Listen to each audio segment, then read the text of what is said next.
Once upon a time, in the buzzing streets of Bangalore, Mumbai, and Gurgaon, a revolution was unfolding. College dropouts were becoming CEOs, apps were turning into billion-dollar empires, and India was becoming the next Silicon Valley. But behind the glossy headlines and unicorn badges, something was cracking. First quietly, slowly, and then all at once. India's startup boom was celebrated around the world, but now some were calling it a bubble and others a slow motion crash.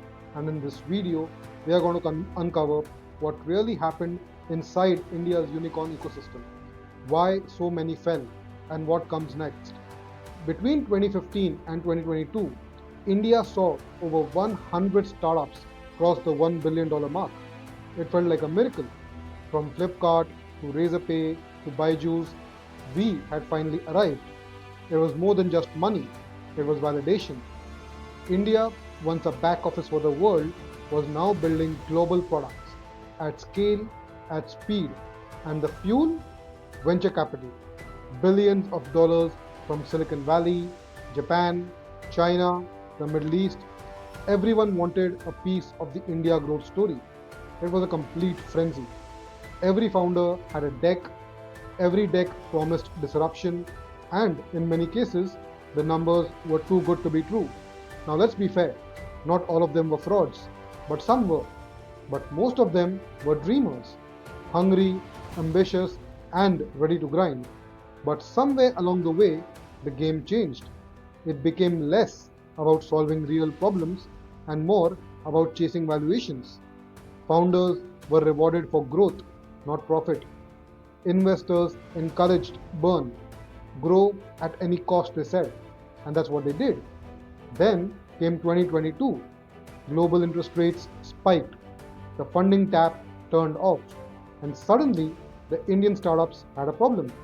They were no longer self sustaining. Overnight, the rules changed, and what once got you a standing ovation now got you a pink slip. Startups like Trell, Misho, and Go Mechanic, who raised hundreds of crores of rupees, began bleeding. Some of them lied, some downsized, and some just shut shop completely. Real people lost their jobs, families were affected, founders went silent, and employers were left in the dark. So, the question is, what exactly went wrong? What caused this crash? Now let's break it down. Point number one, overfunding without fundamentals. Startups were raising more than they needed, burning to impress the next investor. Weak business models. Many unicorns hadn't figured out profitability, pricing, or retention. Point number three, growth theater. Vanity metrics, fake GMV, inflated DAUs, beautiful decks hiding ugly truths. In Go Mechanic's case, they actually admitted to cooking the books, not because they were evil, but because the system rewarded looking big, not being real.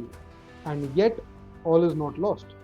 A new wave is rising, one that's leaner, wiser, hungrier.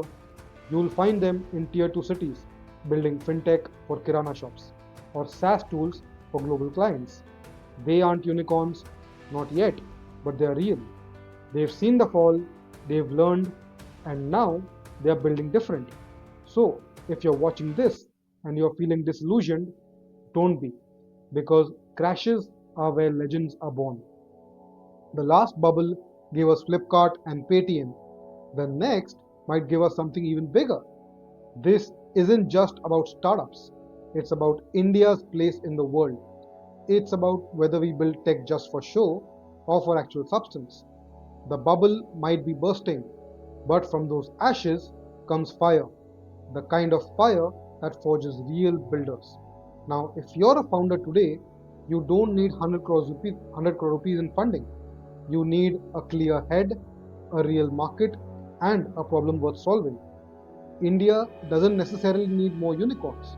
It needs more camels, which are significantly more resilient, they are long lasting, and self sustaining startups that can survive the funding winter or the desert. This is our reset time. Let's not waste it. So, When the bubble popped, it didn't just destroy valuations, it broke something fundamentally deeper: faith. But every fall leaves behind something: a lesson, a scar, and a chance to rebuild something stronger. Now, this is the beginning of India's new startup era, not built on hype, but built to last. And I'll show you what the future of Indian startups look like going ahead and how real founders should be building next. Today, the spotlight is gone, the money is tight, the news cycle have moved on. But across India, a silent shift is happening. Founders are no longer chasing unicorn valuations, they are just building to grow a fast, sustainable business which is profitable and it makes a much more sustainable growth model. Founders who have survived the crash, they are no longer chasing unicorn status. They are chasing real value, they are looking to generate long term wealth for themselves and to create long term generational wealth. And what they are building, it might not make headlines, but it will definitely make history. So, what are the new rules of the game?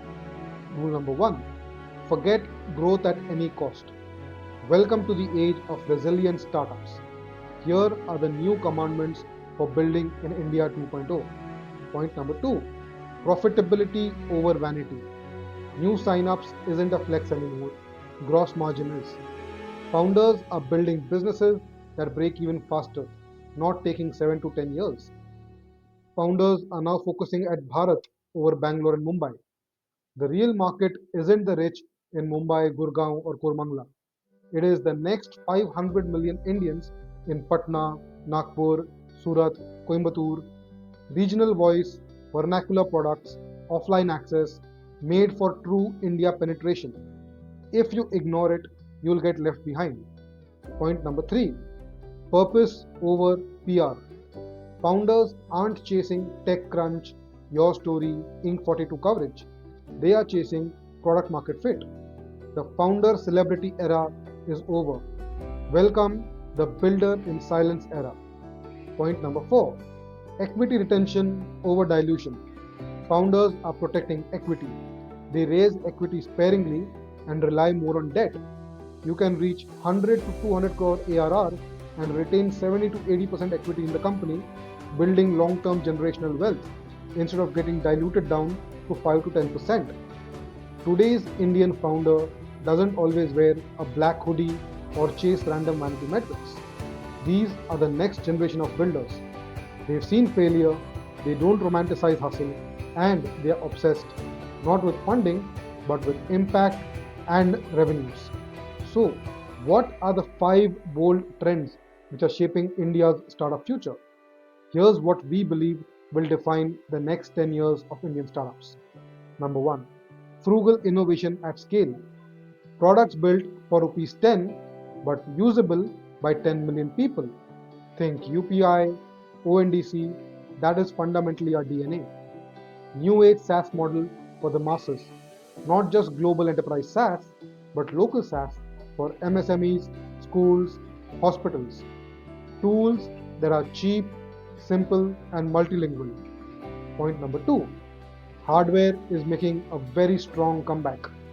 Drones, space tech, smart agriculture, semiconductor chips, medical devices. India is finally building physical things. Startups will design, manufacture, and distribute, not just code. Point number three: decentralized and community led growth. The top down VC led blitzkilling model is out. Now, community first growth is in. Think of basic discords, telegram groups, influencer led commerce, founders as ethical capitalists. No more zero sum games. Build startups that respect data, protect users, and create livelihoods, not just exits. And if you've ever felt like you're not the typical founder, this is your moment. The market's not looking for swagger anymore, it's looking for substance, it's looking for results. And if you've got it, India's VCs and PEs are listening. The next wave won't be glamorous, but it'll be powerful. A quiet revolution's real tech, built in India to sell internationally. And if we play this right, we won't just be building imaginary unicorns, we'll be building generational institutions, products used by every Indian, tools that touch lives, not just screens. So, here's my challenge for you. Don't build your startup just to raise funding. Build it because something in this country is broken and you just can't stop thinking about it. Start small, stay honest, go deep. The world doesn't need another pitch deck. It needs your obsession, your pain, your truth. Because the next startup boom, it won't be measured in unicorns. It'll be measured in how many lives we changed. If you found this video helpful, join our free community below of builders with the link in the description. This will help you network with other founders as well. And if this story resonated with you, please share with your other founder friends. Comment with the one startup which you believe in that this trend will take forward with. And subscribe the story because the real India startup story is just getting started.